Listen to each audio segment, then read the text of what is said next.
வணக்கம், இது anti cafe. இன்னைக்கு நம்ம என்ன பார்க்க போறோம் அப்படின்னா, இட்லி தோசைக்கு பொதுவா நம்ம பிரச்சனை சைட் டிஷ் தாங்க.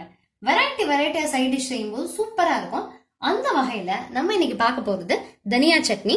சோ தனியா சட்னி செய்ய தேவையான பொருட்கள்: வர கொத்தமல்லி, அதுதான் நம்ம தனியான்னு சொல்லுவோம், 1/4 கப்.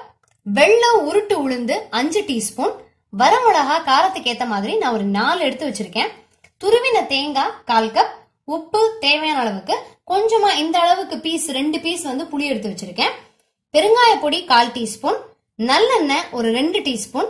தேவையான அளவுக்கு தண்ணி. இப்ப என்ன பண்ணலாம் அப்படின்னா, இந்த நல்லெண்ணெயை விட்டு தனியா, உளுத்தம்பருப்பு, வரமிளகா இது எல்லாத்தையுமே நல்லா செவக்க வறுப்போம். நல்ல செவக்க வறுத்தாச்சு எல்லாத்தையுமே. அதே வாணலியில தேங்காய் துருவலையும் போட்டு லைட்டா ஒரு பரட்டு மட்டும் பரட்டி இருக்கேன். இது எல்லாமே ஆறுனதுக்கு அப்புறமா புளிய நல்லா அலம்பிட்டு அது கூட சேர்த்துக்கலாம். அதே மாதிரி பெருங்காயம் உப்பு சேர்த்து நல்லா அரைச்சிடலாம். சோ இது அரைச்சிட்டு பார்ப்போம். சூப்பரா ரெடி ஆயிடுச்சு. அதாவது வறுத்த பொருளை முதல்ல நல்லா பொடி பண்ணிட்டு அதுக்கப்புறம் தான் தண்ணி சேர்த்து அரைக்கணும். எடுத்த உடனே தண்ணி சேர்த்துட்டோம் அப்படின்னா தனியாலாம் மசியாது. சோ சூப்பரான ஃபென்டாஸ்டிக்கான தொகையல் அல்லது சட்னி ரெடி ஆயிடுச்சு. தனியாவை பொறுத்த வரைக்கும் ரொம்ப நல்ல பெனிஃபிட்ஸ் நிறைய இருக்குதுல. ஜீரணத்துக்குலாம் நல்லது. இதுல போட்டிருக்க எல்லா பொருளுமே நல்லதுதான் உடம்புக்கு. சோ மேக்சிமம் நான் இந்த டைப் சட்னியை தாளிக்கிறது இல்ல.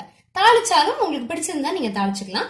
சுட சுட தோசை, சூடான இட்லி, குடு குடு தயிர் சாதத்துக்கு செம்மையா வாசனையான தனியா சட்னி ஃபென்டாஸ்டிக்கா ரெடி ஆயிடுச்சுங்க. நீங்க ஒரு தடவை செஞ்சு பாருங்க. அதுக்கப்புறம் நிறைய தடவை செஞ்சு சாப்பிடுவீங்க. இன்னும் ஒரு சூப்பரான வீடியோல சந்திக்கலாம். தேங்க்யூ.